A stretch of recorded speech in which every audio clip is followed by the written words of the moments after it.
Hi, everybody. So there was quite a bit of interest in the funder pipeline tracker, which is brilliant and also slightly terrifying, because now I'm panicking that maybe it won't be useful, but I hope it is. So I wanted to do just this really quick, rough and ready video to talk through what I've put together just to help you if you are using it to start implementing it and to see what it can do. So the first thing, I mean, most of it is pre-built. There shouldn't be that much setup when you come to it inputting data into it. But there are a couple of bits you just need to set up first, because a lot of the tracker uses drop-down menus to make sure that data is being inputted consistently and to power some of the reports that it's got as sort of pre-built into it. So you can see down at the bottom, we've got these two dark grey tabs, one that says project, one that says staff names. So you need to put in some information about your organization in here. So if we click on the project one, you can see there's this column A, which has got different types of projects. It's got an unassigned column and a core column as well, and then space to put in the names of different projects you might be fundraising for. And that will populate the project drop down on the main pipeline. The other one is staff names, and there are various parts throughout the tracker where you can assign staff to certain tasks. So both as portfolio holders and as people who might have had interactions with different funders. So to populate that, again, you just need to add the names into the columns under here, and anything you add in that A column should automatically go into the drop-down menu on the main pipeline. Most of the other drop downs are hidden. The lists that are powering them are hidden. If at any point you do want to change anything's on there, so as we go through, you'll see there's options to change the relationship status. For example, if you wanted to use different phrases for that, or different relationship statuses, or if there are things you think are missing, if you right click at the bottom and click unhide, and it will bring up a list of the different tabs that are powering some of those drop down menus there. But I say most of those should be pretty set. So if we look through the fields that we've got on the tracker, so this first orange section here is basic information about the trust, and you can see we've got the funder name, website, information about the lead contact, their role, contact email address, all of that usual stuff that we'd expect to find in terms of the contact.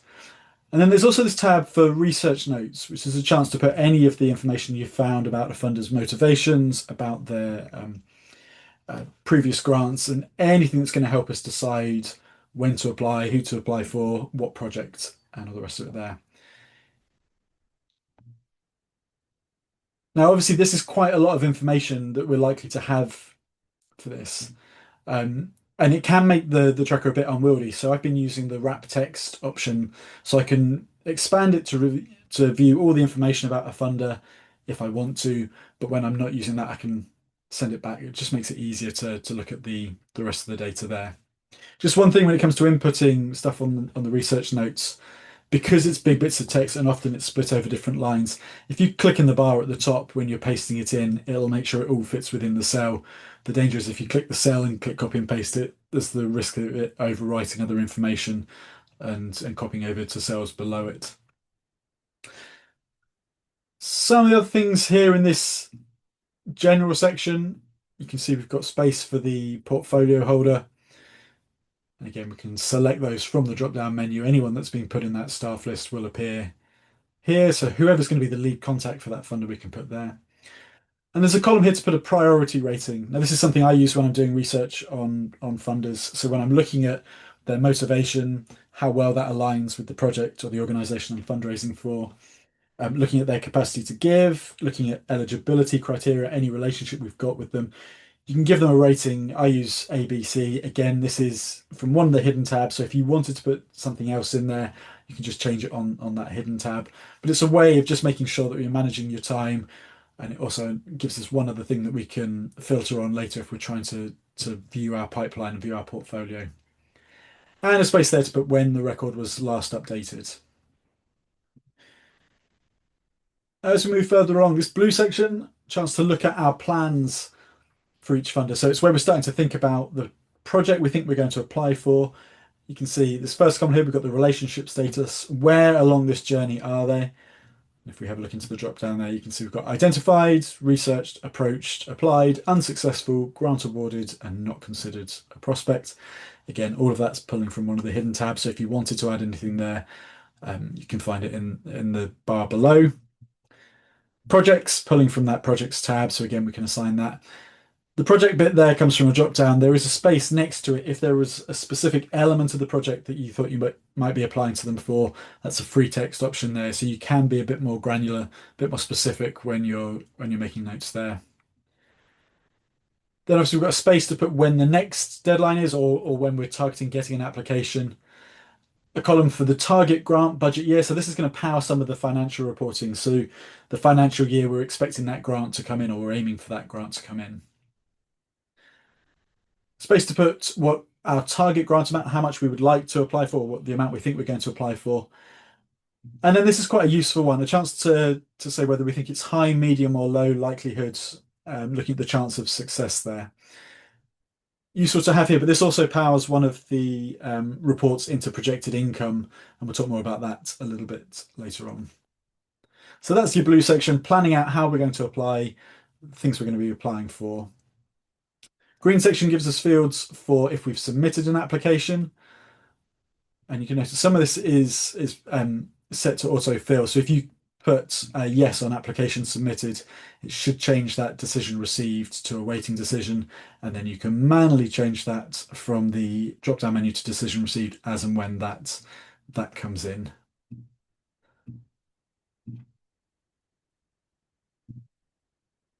And then finally, in this last orange section, again, a chance to record the previous action, the most recent action that we've had with that funder, who completed it and when that was completed, and then to make plans for the next stage. What are we going to do next? Who's that going to be done by? And again, setting dates for completion.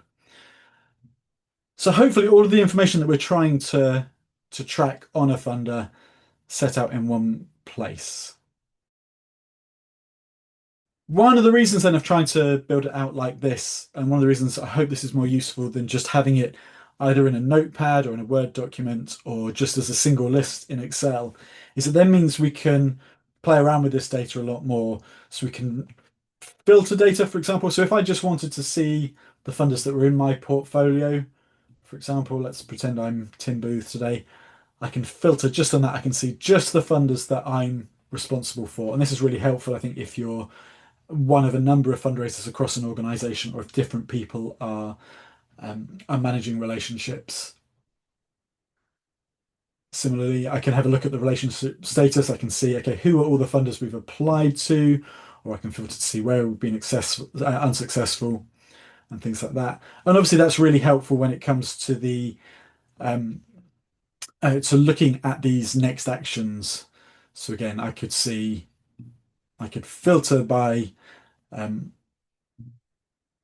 when tasks are due. I could filter by when who's supposed to be delivering them, and the same on the deadline tab as well.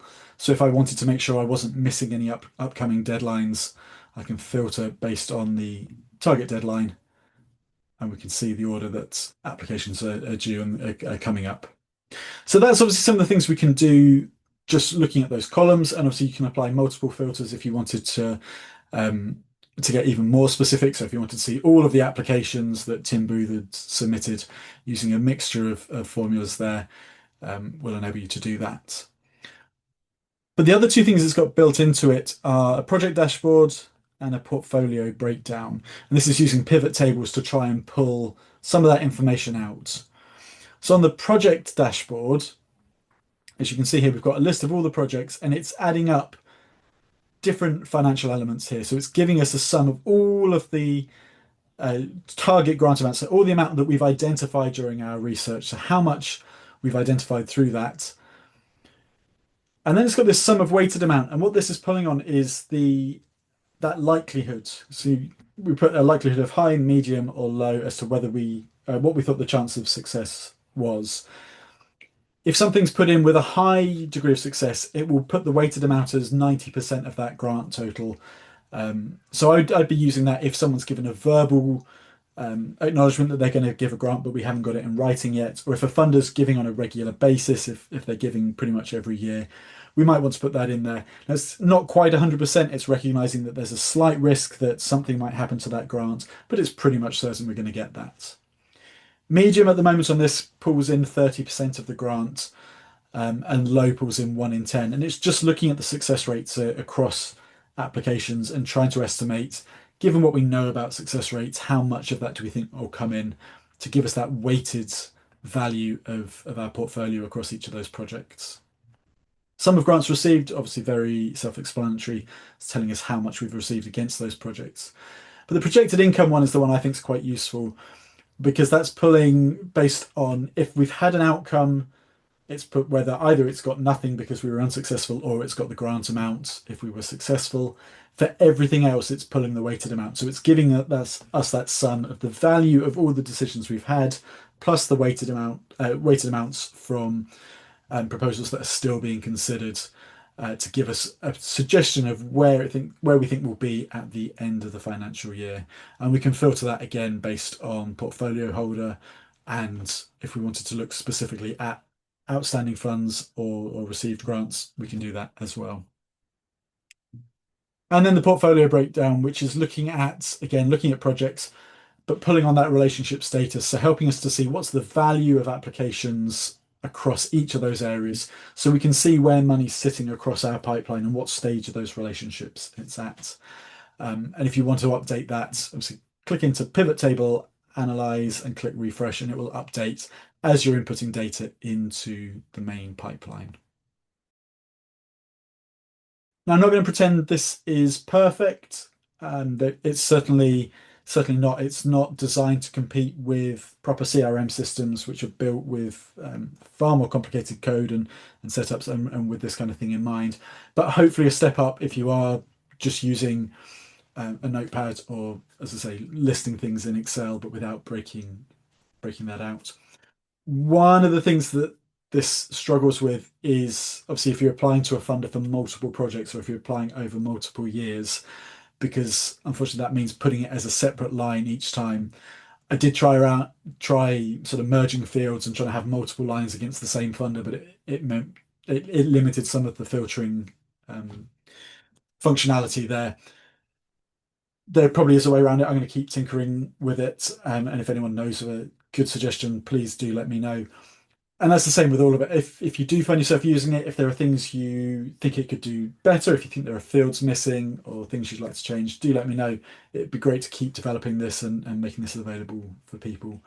But yeah, that's a quick overview of it. I hope it's useful. As I say, please do let me know how you found it, and good luck with it.